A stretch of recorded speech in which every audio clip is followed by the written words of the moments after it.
எப்படிப்பட்ட ஒரு மனிதர் எப்படியான பிரார்த்தனை கேட்கிறான்னு பாருங்க.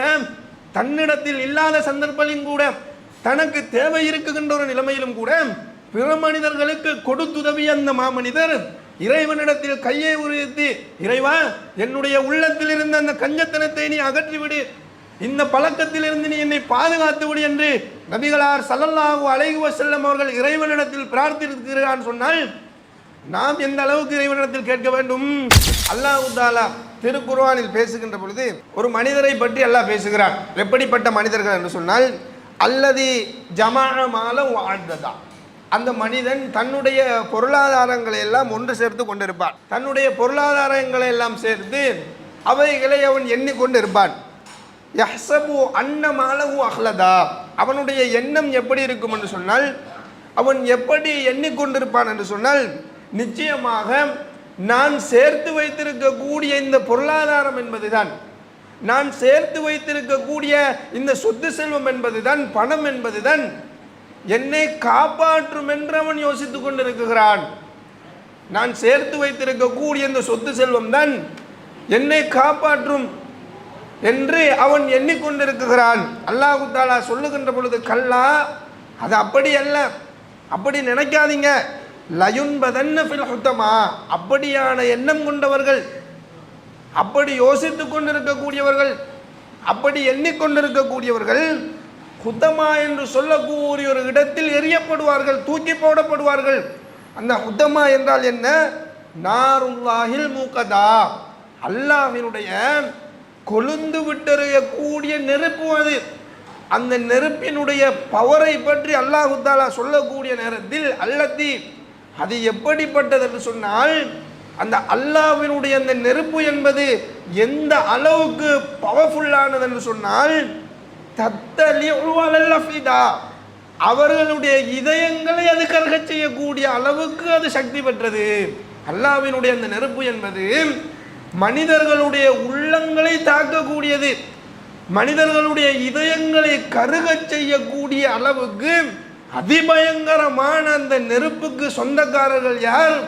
தன்னுடைய சொத்து செல்வங்களை சேர்த்து கொண்டு, அதை எண்ணிக்கொண்டு, தன்னை மரணத்திலிருந்து இது காப்பாற்றும், தன்னை இறுதி நேரத்தில் இது காப்பாற்றும், தன்னை இதுதான் காப்பாற்ற போகின்றது என்று பிற மக்களுக்கு உதவி செய்யாமல், அல்லாஹ்வினுடைய பாதையில் செலவு செய்யாமல், தன்னுடைய பொருளாதாரங்களை தடுத்து வைத்து அதை எண்ணிக்கொண்டே இருக்கக்கூடியவர்கள் இந்த நரக நெருப்பில் எரியப்படுவார்கள், அல்லாஹ்வினுடைய நெருப்பில் எரியப்படுவார்கள். அந்த நெருப்பு என்பது மனிதர்களினுடைய இதயங்களை கருக செய்யக்கூடிய அளவுக்கு சக்தி பெற்றது என்று அல்லாஹ் தஆலா கூறுகின்றான் என்று சொன்னால், இந்த நரகத்துக்கு, இந்த நெருப்புக்கு நானும் நீங்களும் ஒருபோதும் சொந்தக்காரர்களாக மாறிவிடக்கூடாது என்ற ஒரு எண்ணம் எங்களுடைய உள்ளத்தில் என்றென்றும் உலாவர வேண்டும் என்பதை நாம் ஒவ்வொருவரும் கண்டிப்பாக புரிந்து கொள்ள வேண்டும். அன்புக்குரிய அல்லாஹ்வினுடைய நல்லடியார்களே, சகோதரர்களே, பெரியார்களே,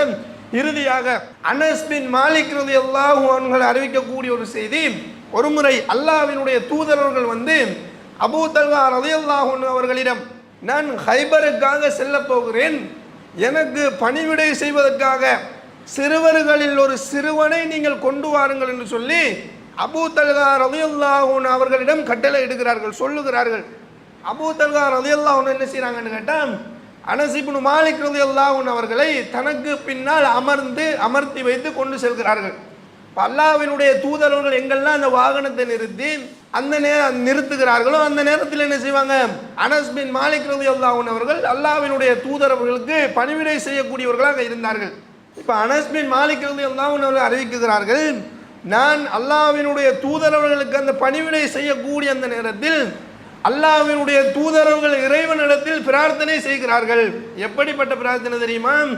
அல்லாஹ்வினுடைய தூதரவர்கள் தனக்கு இல்லாத சந்தர்ப்பங்களிலும் கூட, தான் உணவில்லாமல் இருந்த நிலைமைகளிலும் கூட விருந்தாளிகளை உபசரித்த அந்த மாமனிதர், அந்த மக்களுக்கு தன்னுடைய சதக்கா செய்த, தான தர்மம் செய்த அந்த மனிதர் அல்லாஹ்விடத்தில் கையேந்துகிறார், இறைவா, இன்னி அஊது பிக மினல் ஹம்மி வல் ஹஸன், என்னை கவலையிலிருந்தும் துக்கத்திலிருந்தும் நீ பாதுகாத்து விடு, வல் அஜ்ஸி வல் கஸல், கோழைத்தனத்திலிருந்தும் இயலாமையிலிருந்தும் நீ என்னை பாதுகாத்து விடு என்று கேட்டுவிட்டு வல் புக்லி வல் ஜுபன், இறைவா என்னை இந்த கஞ்சத்தனத்திலிருந்து நீ பாதுகாத்து விடு.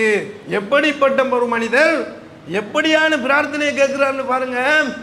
தன்னிடத்தில் இல்லாத சந்தர்ப்பத்திலும் கூட, தனக்கு தேவை இருக்குகின்ற ஒரு நிலைமையிலும் கூட பிற மனிதர்களுக்கு கொடுத்துதவிய அந்த மாமனிதர் இறைவனிடத்தில் கையை உயர்த்தி, இறைவா என்னுடைய உள்ளத்தில் இருந்த அந்த கஞ்சத்தனத்தை நீ அகற்றிவிடு, இந்த பழக்கத்திலிருந்து நீ என்னை பாதுகாத்து விடு என்று நபிகளார் ஸல்லல்லாஹு அலைஹி வஸல்லம் அவர்கள் இறைவனிடத்தில் பிரார்த்திக்கிறான்னு சொன்னால் நாம் எந்த அளவுக்கு இறைவனிடத்தில் கேட்க வேண்டும், இறைவனிடத்தில் நாம் எந்த அளவுக்கு இந்த பழக்கத்திலிருந்து எம்மை தூரமாக்கி விடு என்று மன்றாட வேண்டிய தேவை இருக்குகின்றது என்பதை ஒவ்வொரு மனிதர்களும் புரிந்து கொள்ள வேண்டிய தேவை இருக்குகிறது.